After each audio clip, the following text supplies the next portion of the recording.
年7月，台中丰原一口罩5个人因为投资诈骗行铁路，台中检方侦结，甲主嫌起诉，求刑15年。因为水表用水6000度，自来水公司报警才要查，才发现讲台中一名80岁独居老人已经死2个月啊。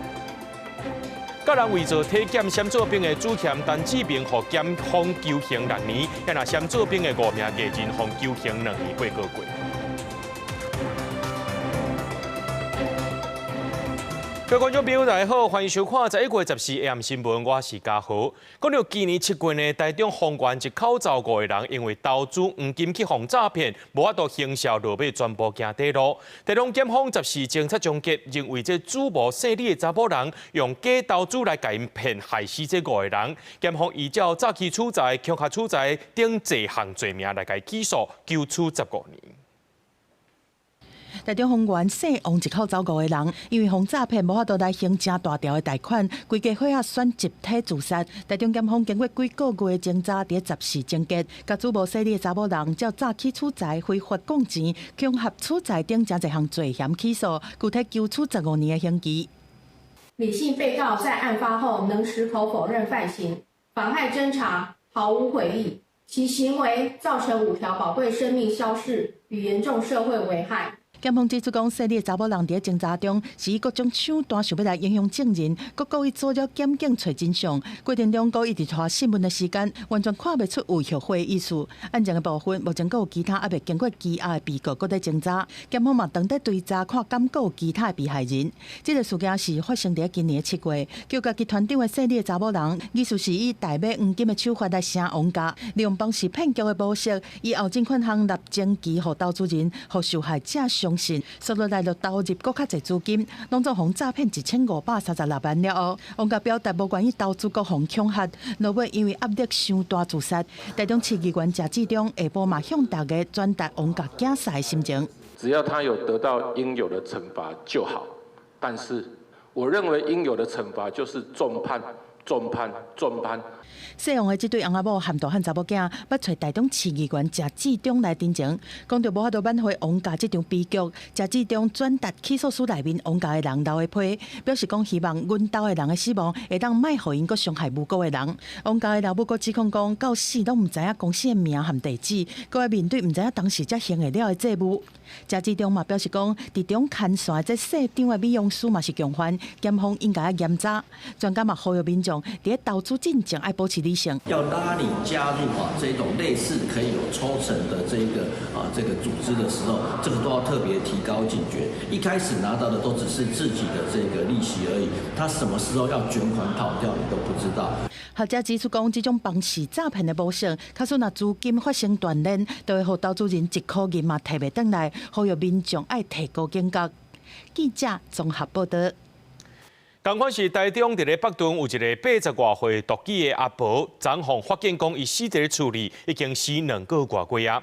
也因为这2个月水表呢竟然跳6000度，自来水公司感觉真怪奇，就通报警方去查，才知影这件代志。老人团体就是建议政府讲，对独居老人爱定期普查，才会当避免这款的代志发生。总检警员请厝面隔壁避开，将遗体刷出上车。台中市北屯区一82岁独居的姓詹的婚姻人登记无出门，今日甲台湾自来水公司发现徛起用水无正常，2个月用将近6000度的水，感觉有问题，通报警方。13医保会同里长下岗上门，才发现已经过身。3个月以前他是跌倒以后，救护车把他送到那个医院去。医院去的话，好像敷一敷、弄一弄就好了，就自行回家了。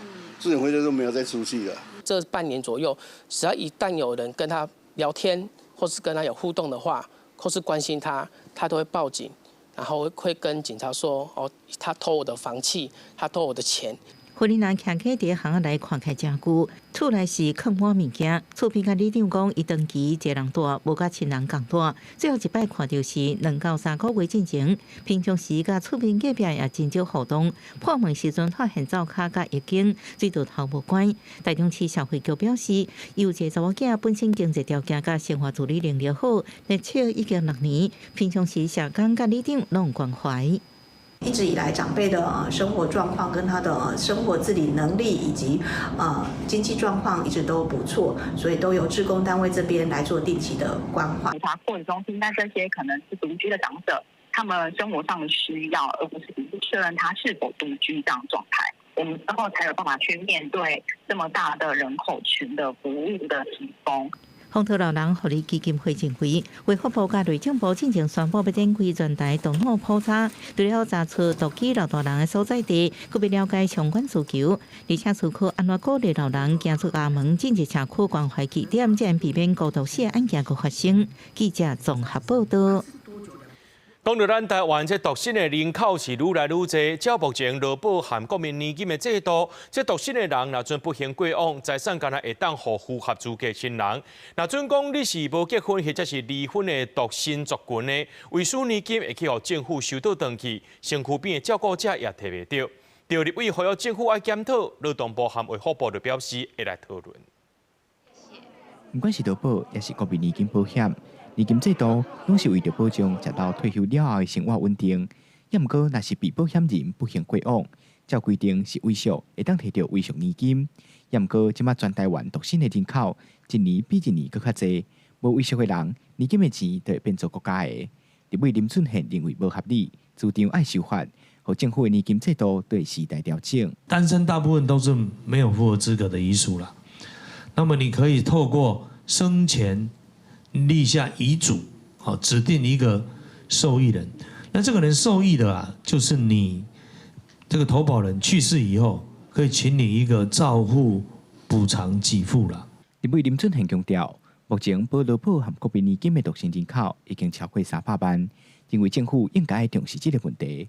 劳动部回应，目前劳保已经有双重的津贴，无符合青年劳保资格的亲人，目前嘛会当有10个月津贴通领。本来有遗属的人就可以领这个5个月，那至于说没有遗属或不符合遗属年金、遗属津贴条件的，那他的伤痛津贴就是从5个月，那加倍就加1倍，那提高到10个月。卫福部是表示，这牵涉到债务的状况，也有法律的限制，因同意会讨论出符合现代社会结构的制度。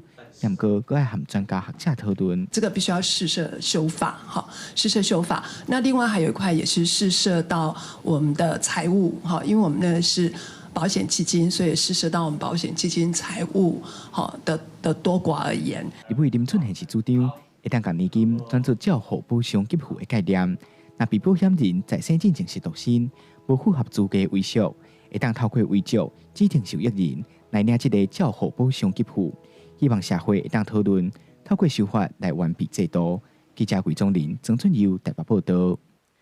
这普发现金1万块已经有人领到啊，不过伫南投就是一个妈妈讲，伊体格机还佫有2个囡仔登记要领，说互银行所考做，就要对南投骑乌多巴去到中华的分行才当解除封锁。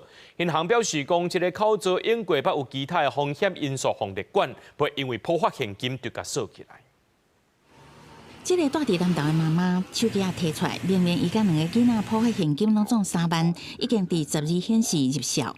当伊要转钱时阵，所发现无法度转，荧幕顶悬显示，请确认小户是毋是会使正常使用。扰民啊，因为那个钱是行政院汇进去的，不是说奇奇怪怪的账户汇进来的，你还给我锁起来，我觉得蛮奇怪的。因为主体附近无分行，这个妈妈为了解锁考做，只好载囡仔为南投骑车去中华，才成功解锁。事后银行是讲，袂因为普发现金1万的交易，就甲考做锁掉的。会防锁掉的是因为淹过，因为有其他风险因素立管，甲这个普发作业无直接的关联。金管会嘛回应，无任何案例是因为普发现金1万入效，互人列做管控效户。比这个妈妈因为考做锁掉的几百多岁，槟榔县西仔乡因为无邮局也是 ATM， 委托派出所代替发放普发现金1万。剩下3包你要不要拆还是不拆？我就不拆了啦。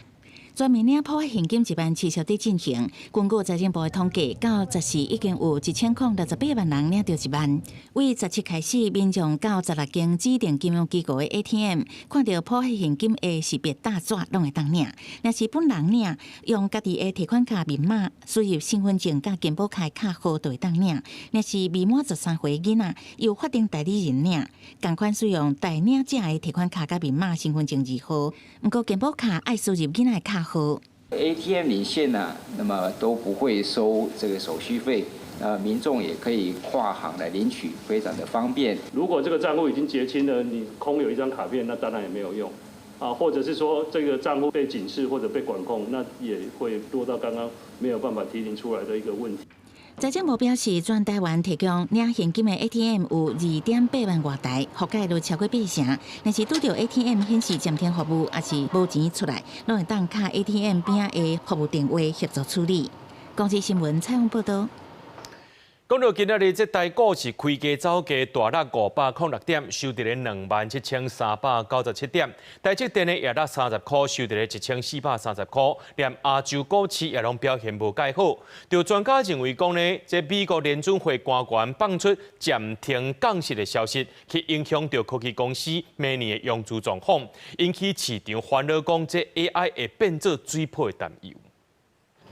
台股10时出现强烈卖压，开盘不到5分钟就落到上期27383点，落落超过500点。盘中有较收，不过最后一环无法度挡外资的卖压，提款台股603亿，创今年第3大卖超，最后收伫27397点，落506点，其中台积电落30块，收伫1430块。电子股强要全面失守，市场解读是外资全面贴体式卖超。美国的殖利率期券出现了熊陡的发展，除了对于股票市场出现估值的压力之外，其实最重要的就是针对于 AI 企业未来的融资状况出现了更大的压力。那我们看到，当这个殖利率曲线长天期的这个利率是往上抬升的同时，那这个背景是建立在美联储降息的环境当中，那么就代表其实这个降息的环境并不足以让整个投资人呢有一些比较属于资金宽松的乐观预期。阿股卖压也正重，韩国综合国际指数落3.82%，一经225指数同款科技股带头落，收盘落905点。专家解释，虽然美国政府已经结束市场上等关门，不过停摆期间因为缺失官方资料，可能包含 CPI、非农就业指数都无法度如期公布。美国联准会无法度判断市场情势，国策官员风险释出暂停降利息警示引起烦恼。对台湾的一些影响呢，最主要来自市场面包括外资的流出啦，汇率波动以及科技需求可能放慢那整体来说呢，是金融波动，而不是金融危机。专家分析，美国降利息期待可能无望，上受影响是 AI 相关概念股，因为市场烦恼 AI 企业融资利率成本提悬，金融机构的融资审核更较困难，也可能利率会起来，可能看重甲美国客户合作密切台积电。不过目前台股震动是属于短线波动。长线观察，台湾今年经济成长率有希望接近6%，经济基本面依然是正好。记者综合报道。受到风台影响，花莲马太安溪13有出现一个崩山潭。根据着这农业部上届新的分析，目前这2个崩山潭拢真稳定。今下晡呢，中央灾害应变中心正式解除红色警戒。那进前去防冲派去的马太安溪便桥，交通部长陈世凯就表示，若准时间真顺利，10天内就会当完成修复啊。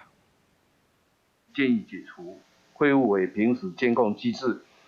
我想我们就同意农业部的建议。花莲马大安溪崩山湖确定解除红色警戒。根据农业部分析，本来崩山湖1号加新增加的崩山湖3号已经缩小，而且持续溢流。不过对溢流的状况到底是不是会影响救灾复原，中央跟地方好亲像看法不同。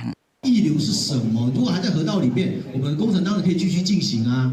那你这样子讲，我们这人叫撤还是不撤？我们现在的水，我只能知道它从那个淹塞湖里面流出来大量的水，但多少我没有办法，我不是神，我也没办法告诉你。伫花莲县政府防灾会议一直伫议论，不过同时间国军200外官兵持续入去枫林镇协助清理。总共有14到15户都全部淹掉，全部淹，天灾。像我们家狗都上电视呢，在外面等我们呢，希望大家都可怜嘞，共体时间。只要是家务的部分，我们都优先去做一个处置，让老百姓能尽快恢复到正常的生活。一车一车车走民家的蓝图，军方卡头机甲货车搭配民间救灾工具，拢集中送去中心部的占地场。这届灾情上严重的万影响明利川另外道路，花45线持续伫抢通。从两端的花45，一个是从民立国小，另外还有从台9线的花45的尾端，再往民立社区里面来将我们的道路先疏通。另外，工地人员嘛透明地嘛在岸溪北边的破坑所在甲保花墩管，暂时袂予水高灌入明里川。我们也希望在1个礼拜的时间，能够再把这个临时堤防从今天完成的2.5米的高度，持续再加高到将近5米。不过，因为花莲前几天雨真大，唔若有怪手因为安尼调伫河中，马大岸溪便道路南甲上北拢发生开裂性冲毁的状况。交通部嘛讲出上新的修理进度。要看水的状况，如果是可以施工的话，我们大概10天之内就可以把它完成。花莲县政府讲，已经调重机具组成环境清洁大队，暂时重新进入采区作业。嘛说明民家清理部分会由军方支援，一定上近4天后，居民的工园就会当慢慢复原。公司新闻采访报道。前2天，这风台依然落大雨，做大水。伫咧东山的数一间旅馆，因为有抢位啊，要炸水泵，水拢无引入去。即马网络顶头正人伫咧讨论，消防发现讲咧，这间旅馆竟然是违章建筑，县政府已经有立管要甲伊拆落。若讲到即届苏澳淹水真严重，民众拢伫咧拼厝内，公所按算讲，今仔日呢会当甲所有粪扫拢拼掉。画面内底即间宜兰东山乡的度假行馆，4口链顶有围墙，嘛有菜炸水泵，所以即个水无淹去内底。业者甲影片抛去伫网络顶宣传，引起众人的议论。不过嘛，去有网友指控讲，这行馆根本是违章建筑。违章的面积约200平方米，那这个部分目前是列管排拆。根据宜兰县府的资料，这个度假行馆有几啊项违规，除了违反区域计划法，这防检举就会罚6万至30万。因为部分的建筑是属于违章建筑，防以建筑法立管爱安排拆掉。部分的建筑无摕到民俗的登记证，违反法定观光条例，县府会持续复查，会当罚10万至100万。环保团体认为讲，这个行馆的围墙应该要先强制拆除，因为这会让附近其他的所在淹水更加严重，造成公共危害。现在业者是暂时无法度回应。就是它的防火闸门，如果是在它10%的农舍用地上面，那它本来就合乎规定。那其他的90%的围墙，照理讲就是会影响到蓄水功能。这个苏澳淹水上较严重，目前初步估计受灾户有超过4000户，居民要持续伫整理家园。苏澳的冷泉酸长嘛真严重，伫遐内底全部拢是烂土甲粪扫，业者预估，若要恢复会当浸冷泉，要搁要1、2礼拜。是先把池底抽干了，然后就是都用高压机的方式去把所有泥沙冲刷起来。我们在今天入夜前，我想我们应该整个清运的工作，还有这个洒水，然后清消的工作，应该就都可以完成。民众为厝内弹出来粪扫暂时放咧街路，国军来到清理。目前这个废气味暂时也无分类，有先规划2个所在会当先放。地公所讲后续会再个分类甲处理。目前国军、县府甲公所的机具拢全力投入灾后复原的工作，估计暗内就会当协助这个居民完成整理家园的工作。记者综合报道。来看屏东女中这3年啊，这栋大楼对昨到今早起拢无电通用，学生伫咧教室内面用手电照光上课，也因为特别学测啊，引起学生和家长的不满。学校是回应讲呢，这电力系统上过旧，直接跳电，发生跳电了后，拜三有叫人来修理，又搁再跳着失电啊，已经请厂商来创，按算14就修理好势。上课的时间，教室无开电火，电风嘛无得熄，交到教室的走廊嘛同款，无电火，互规栋楼看起来拢暗暗。这是屏东女中高3的班上课的大楼，有学生还讲13几天到14早起拢失电。这段期间因为伤暗嘛，有人甚至把手电摕出来做照明，才有法度上课。没有电也有影响的，就是也没有水，所以上厕所也会有没办法冲水的问题，然后饮水机也没有办法用水。昨天一整天，然后到今天早上都还是一样，没有水，没有电。无电的情形已经超过1天，互家长质疑讲学校处理效率伤慢啊。尤其过无2个月，高3的学生都要面对学测，就惊失电，互因连课拢无法度上。1月份就要考试嘞，这是他们升大学的第一个最重要的考试，上课都有问题，灯光不够，没办法上课啊，书也看不到啊。因为是高压电的部分，所以就怕对学生的那个安全有疑虑，所以我们马上就让各个班级就是寻找一些空的教室，然后让他们进行疏散，因为我们还是要进行正常的教学。校方回应讲，失电的范围干那一栋大楼，不是规个校区，主因是设备伤旧。12跳电了后修复，过灯光阁袂稳，才造成高3的班所属的大楼失电，18个班受影响。因为是个压电，减有安全的疑虑，所以来找空教室和学生上课。学生哪上课哪另外照明是失电第一时间的情形，不是规工的状况，已经请厂商甲电线总换新，后礼拜上课进前完成修复。记者综合报道。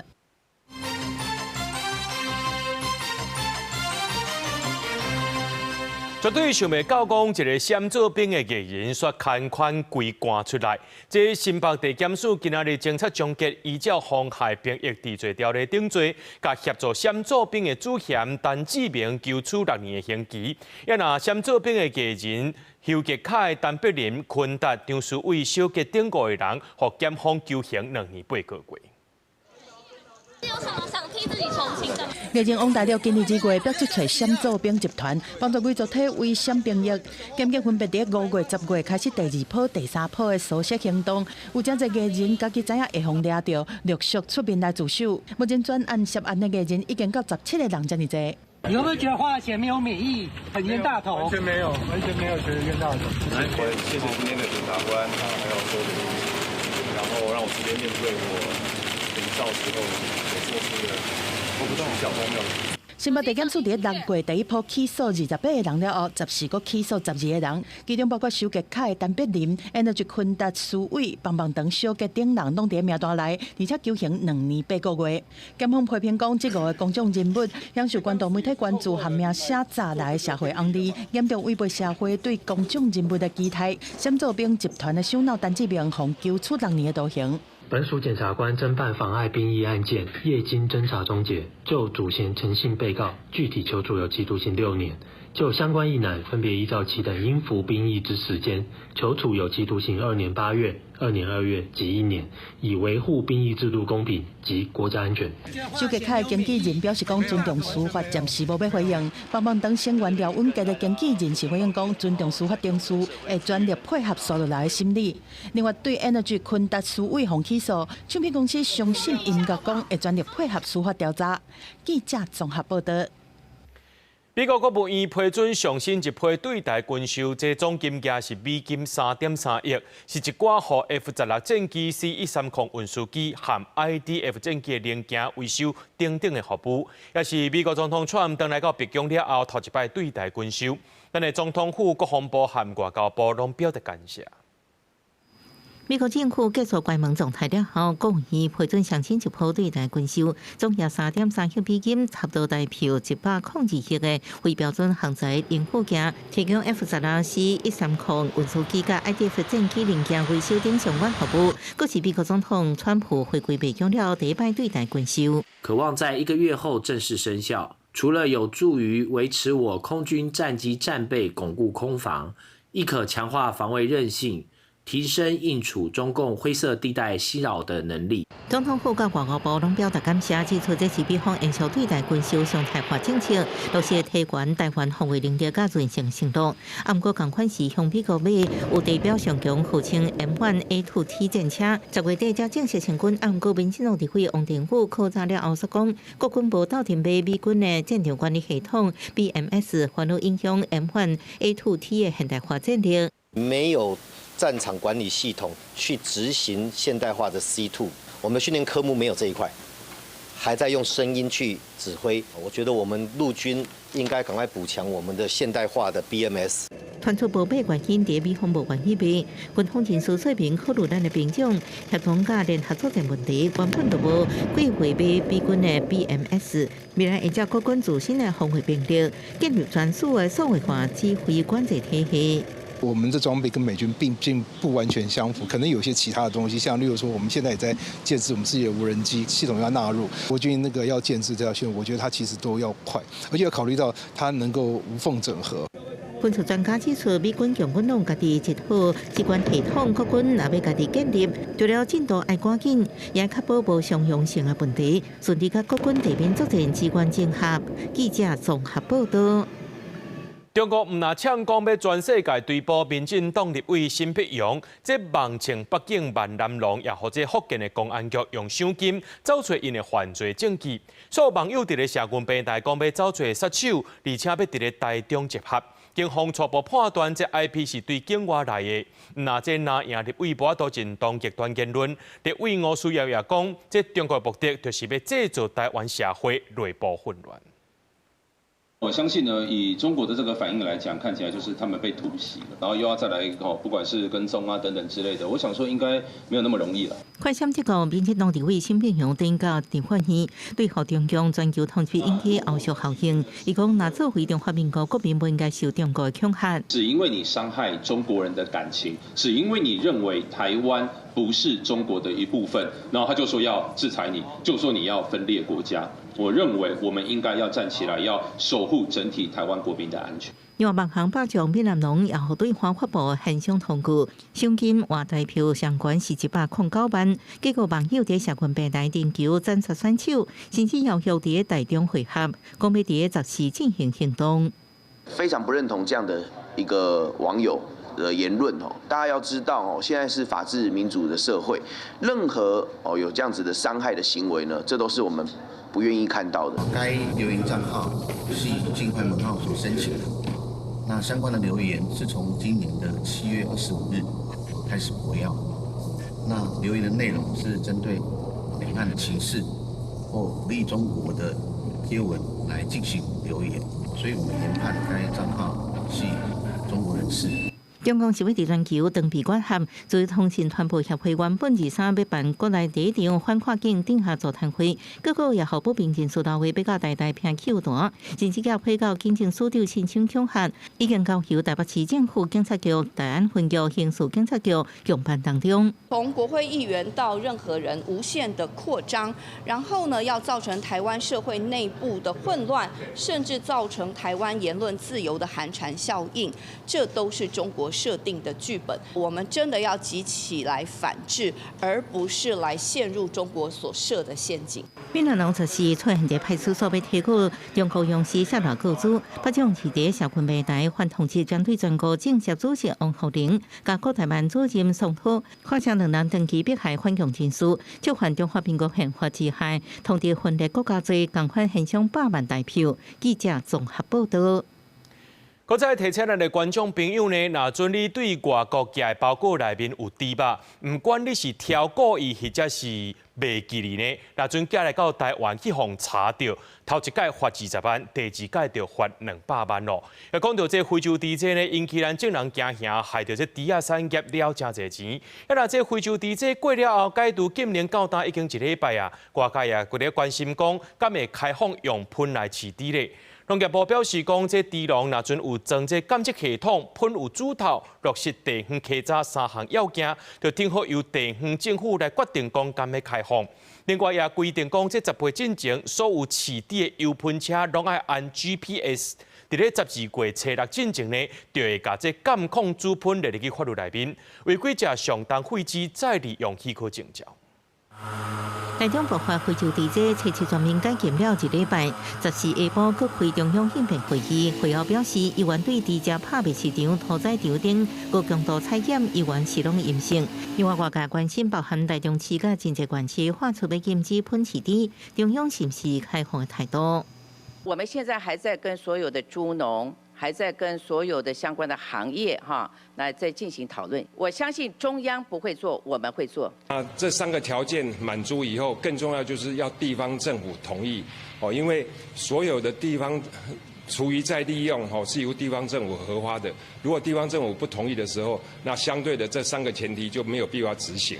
禁止喷饲猪原市除了进前云林花莲台东以外，爆发非洲猪仔了后增加，高雄、台南、嘉义县、苗栗、嘉义南、台中甲屏东也咧讨论建议。农业部表示，恢复喷饲猪爱护清除设备符合法规，落实地方稽查，确认完毕3项前提，由地方长决定是不是开放。环境部强调，已经咧修订一般废弃物回收清除处理办法，强化对喷再利用相关规定，按算12月初6修订完成公告。我们目前在研议怎么样来修订，把这个即时监测的这一部分放到我们的法规里面去，要求未来养猪户如果要用厨余来养猪的话，一定要装设这个自动连续的一个监测。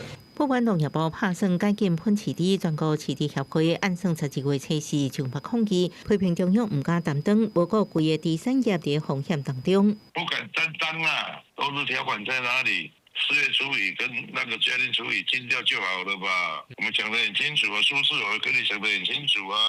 农业部表示，已经规定18进前所有喷饲猪的喷的车，拢会加装 GPS， 加强监控喷的流向。未来也将对恶意违规的喷饲猪户，将直接废除喷载利用检测许可。另外，饲猪协会呼吁直接全面禁喷饲猪，后向也各家地龙充分沟通。记者综合报道。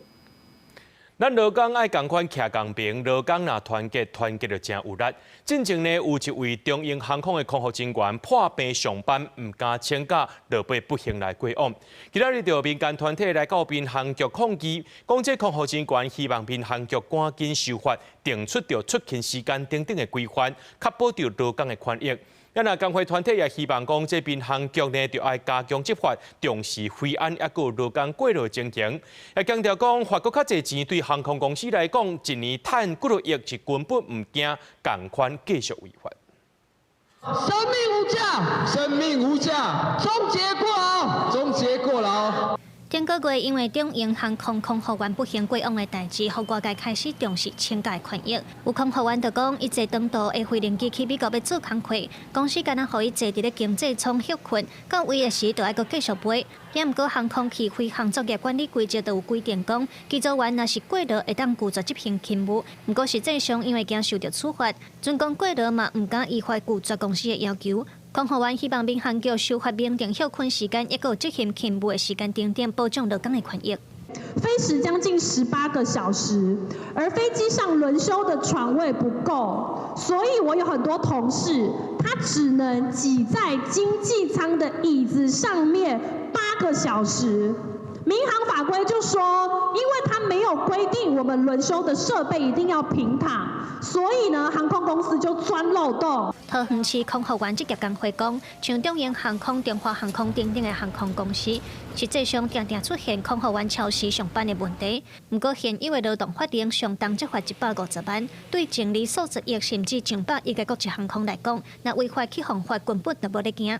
工会要求行政院和民航局都要严格执法来管理航空公司，确保休息时间，严管违法的航空公司。这本来就是民航局的责任，但现行空服员休息时间标准过于宽松，让我们航空公司用最低的标准压榨我们。更荒谬的是，民航法比劳基法还宽松，航空公司不敢违反民航法。却把劳基法当空气。针对民团所表达的诉求，民航局是回应讲，伊甲意见早登记讨论，嘛表示面对劳工权益和飞安的问题，因绝对袂结果关。记者陈心东、林秀凯台北报道。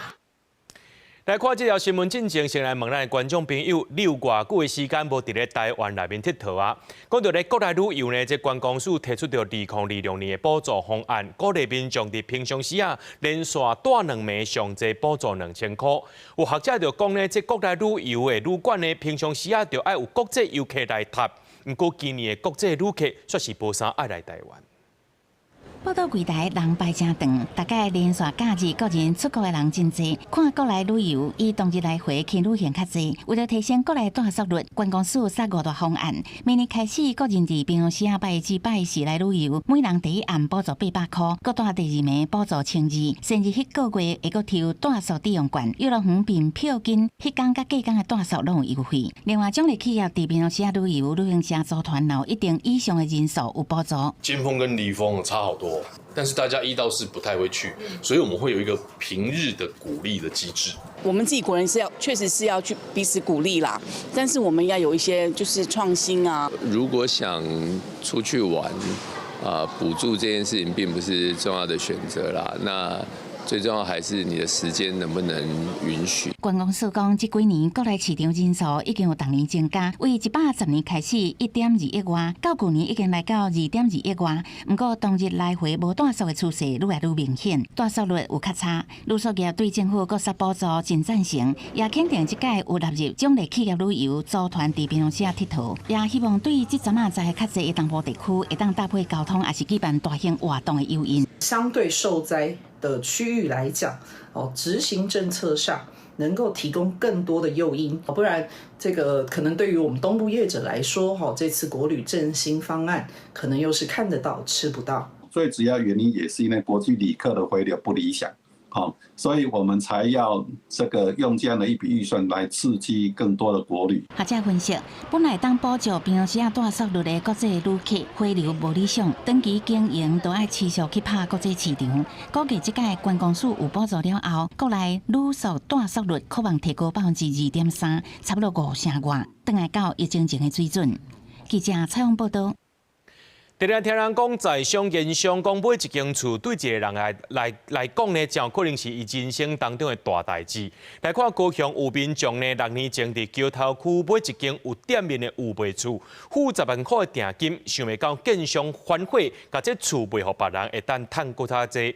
民众就去告这建商啊，伊是毋是判讲呢？这买卖有约成立，无合法解读，判这建商爱赔予民众2800多万。这建商上诉了后，落尾也互驳回。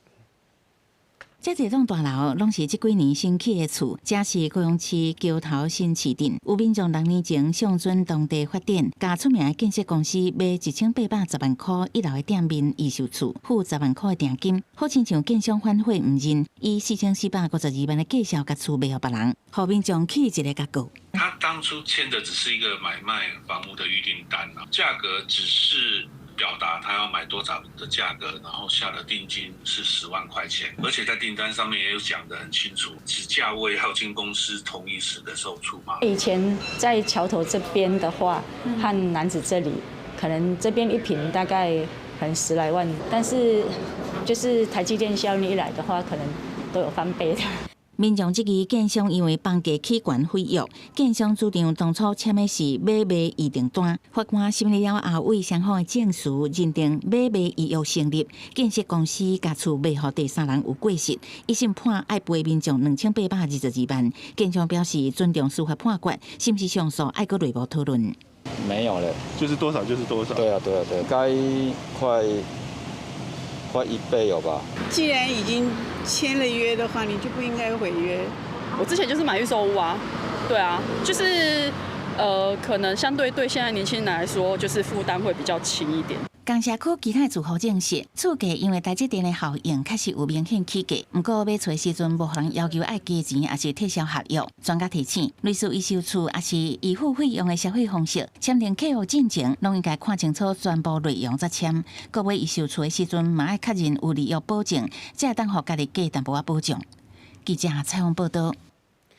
台北市路边的停车格啊，常常无位通停。台北市议会的法规会呢，正正通过修法草案，把路边停车时间对30天缩短90天，公告了后，搁再过5天就当甲车拖走。这拖车费用也对900起到1500。那经过市议会3读通过，上紧明年施行。台北市路边的停车格透早就停满啊，啊临时要拆车是真恶找，为着避免民众占违停真侪天。市议会法规会顶日通过修法草案，未来路边停车超过15天就会互拖去，就算有落停车费，嘛会互强制拖去保管场。我当然赞成啦，因为这又不是你的家里，也不是仓库，这是大家要轮流有事儿出来才停车的地方啊。像学校地下停车场，它也是便民啊，也是方便你们。那你既然有这种需求，你要常停，你干脆就去租嘛。台北市交通局表示，已经修正相关的驻地条例，甲占违停真久的定义，为目前30天缩短做10天，而且公告了后的5天就会使来拖。另外，拖车的费用也为今卖900块加悬到1500块，车辆保管的费用会由半天100块起到200块。我们常常有接到民众反映，说车辆停放，车搁不住，然后车辆久停，所以我们有参照6都的久停车天数，这次把它缩短。根据天管处的统计，台北市每一年平均有80台至90台车，因为占违停伤久，互拖去。另外有500至600台车红灯红单经过，所以天管处提醒民众，若有长期停车的需求，亲像出国等等，会当先买月票型停车的服务。若去互拖去的车，3个月车主若是无来领，就会依法拍卖。不过，这个新的制度要市议会三读，若有顺利，上紧明年就会实施。记者综合报道。惠林的土豆当咧大出，县政府加7个乡镇市公所设194个所在，要互农民拍土豆，警方也派人加强巡逻。透早，惠林农民无用整理单采收后的土豆，都甲路放一边，伫咧路边拍。惠林县第二水的土豆种植超过7500公顷，占全国产量超过70%。即阵进入采收期，淹过袂少农民，捌因为无所在拍土豆，造成袂少困扰。拢占掉，拢无拍啦。啊，阮就古早，阮就拢无定啦。啊，拢一定拢会拍即个路啊，安尼啦。看日头哩，啊，后3、4天，后5、6天，往10外天的，拢爱顾掉的呀。惠林土豆农是讲，采收了后的土豆，若是无拍较歹保存，会影响收益。淹过常常发生农民伫路边拍土豆，引起行车纠纷。为了避免这种情形搁发生，惠林县政府农业处协调7个乡镇市公所，设194位合法拍这个场所。我们特协调7个乡镇与警察局，协调出194处有72公里长的晒花生地。那我们希望可以协助花生农，可以在安稳的环境中晒花生。系啊，之前拢无所在拍啊。啊，即马公所帮咱申请呢？系啊，申请啊，阮较有所在通我拍啊。哦。系啊，因为公所拢请这2边啊。惠林县政府农业处是讲，为了守护农民的财产，也请公所函文警方启动护农专案，加强辖区的巡逻。农民伫公告路段拍土豆，嘛爱好好做好交通的维护甲安全防护，才当避免发生交通的纠纷。记者采访报道。中华鹿港永贵是商业港口，开发真早，有真侪超过100年的旧厝。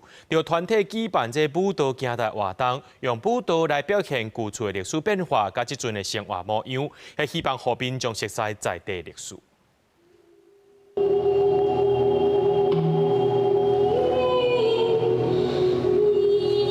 用舞蹈表现过去女性的社会束缚，最后靠家己的力量行出家门。中华鹿港有一句俗语：一不见天，二不见地，三不见女人。讲的是鹿港因为厝起甲真密，加上土骹铺地砖，所以看无天，看无地。佮因为传统大部分的查某人拢踮伫厝内，所以不见女人。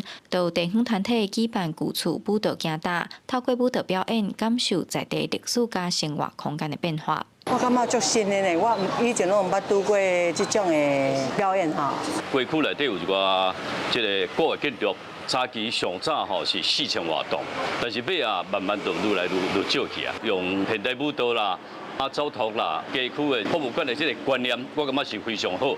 中华鹿港过去是商业港口，开发较早，有真侪超过100年的旧厝，有的是准头行、做生理的店家、毛病院、民体等等。即阵是袂少少年人创业的起点，就舞蹈团体甲行搭单位合作，举办鹿港旧厝行搭舞蹈体验，透过舞蹈甲音乐的设计，转译旧厝过去甲现在的生活故事。我想讲，舞者甲舞蹈甲生活这关联到底是啥物物件？所以我感觉讲一寡空间内底故事甲人的故事去甲转译，变成一个舞蹈的作品，互大家来看讲中华佫有啥物好耍的所在，还佫有文化。主办单位表示，过去舞蹈表演多数拢是伫表演厅演出，即马甲舞台换来旧厝，一来是希望民众亲近艺术，二来嘛希望行台过程，互民众透过旧厝，熟悉地方的生活文化甲历史的演变。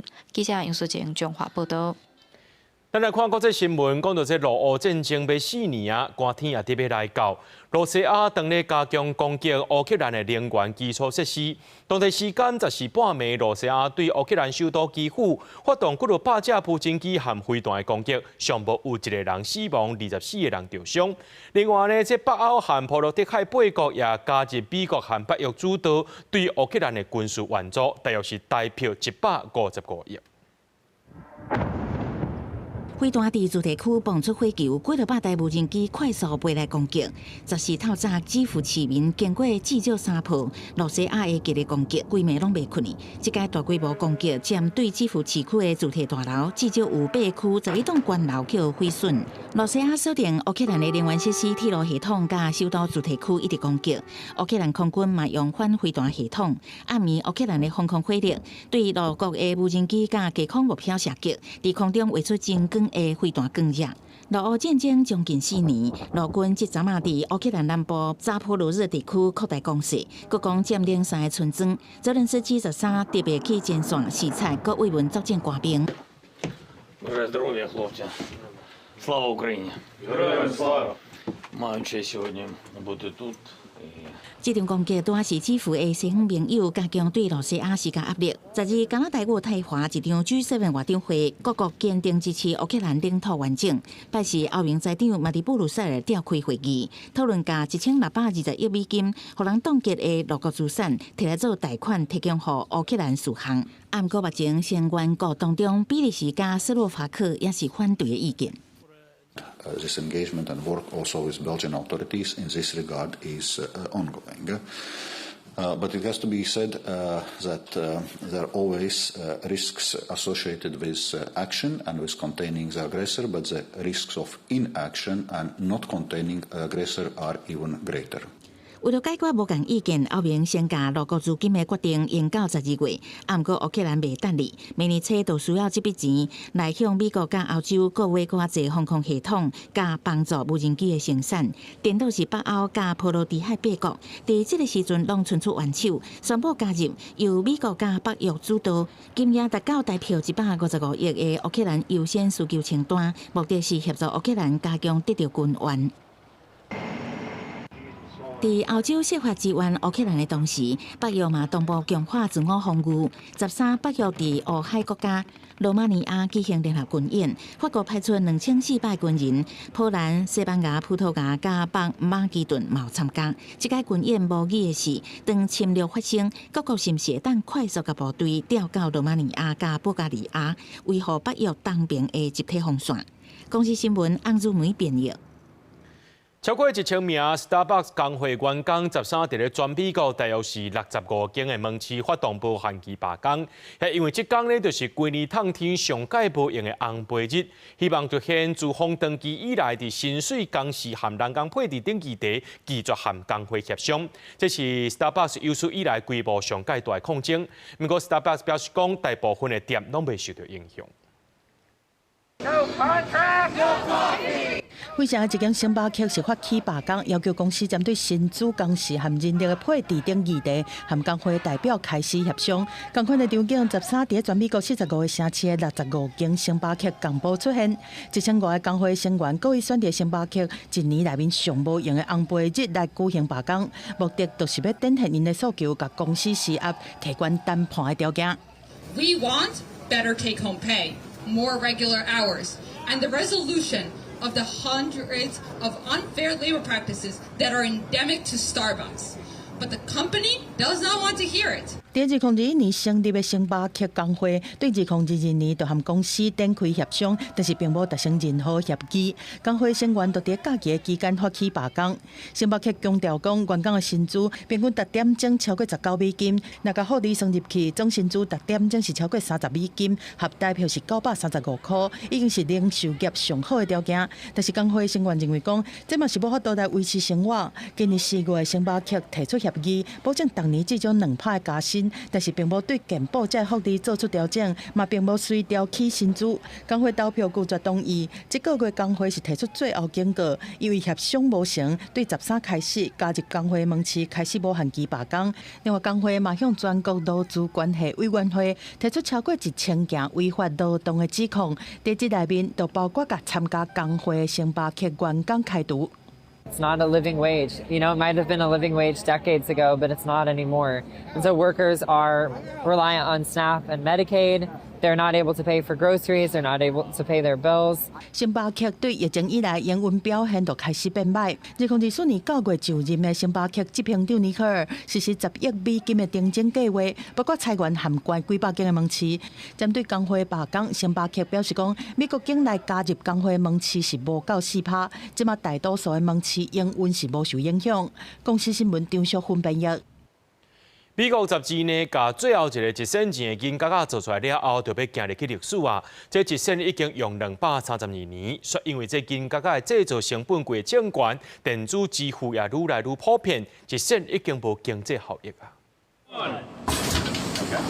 开关一落去，开始制造1仙钱当先啦。美国费城做备厂，12制造美国最后一批流通用的1仙钱。美国财政部讲，生产一个1仙钱的当先啦成本要加4美分，而且即马现金的需求无大，停止生产，一年会当省5600万美金。政府政府今年初下令停产，所以零售商、加油站最近拢开始加现金交易，改做5仙进位的方式。It's emotional. 232 years of history. The penny's been struck for that many years at the mint, and it made up around 44% of our production for the last 15 years. So it's an emotional day. I think everybody's going to feel that. 1仙钱要停产，美国的零售业开始做准备，便利商店打广告，提醒民众现金交易将会4台5粒到上瓦近5仙，要业者鼓励消费者早当先来交易，甚至用饮料或者是优惠来换迄个大家拢放伫咧拖内面的1仙钱。美国财政部讲，1仙钱也是有法上地位，全美国约有3000亿的1仙钱伫咧流通，未随消息。上面一批1仙钱当先啦会公开拍卖。Given the rapid modernization of the American wallet, the Department of the Treasury and President Trump no longer believe the continued production of the penny is fiscally responsible or necessary to meet the demands of the American public. 即马加拿大、纽西兰、澳洲加爱尔兰等国家，拢已经将上个名业的当先啊原价淘汰掉，全部拢用电子支付或者是5仙正位。美国这边第一做，互大家认为是货币史的时代转变。虽然1仙钱的功能慢慢消失，也无有代表真侪美国人的记忆加文化。公司新闻张伟玲、吴继昌编辑。咱做伙来看明仔载天气。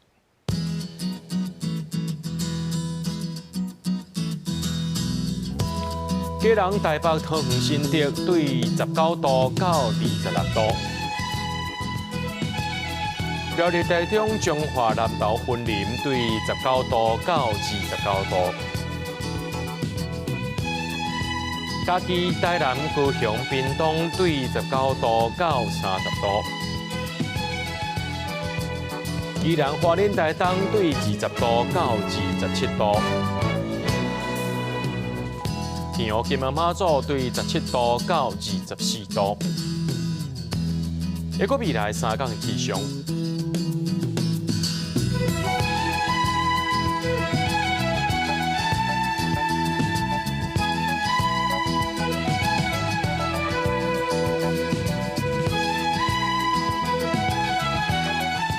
节目最后，感谢各位观众朋友收看今日新闻，我是嘉豪。明仔暗时7点，咱再相会。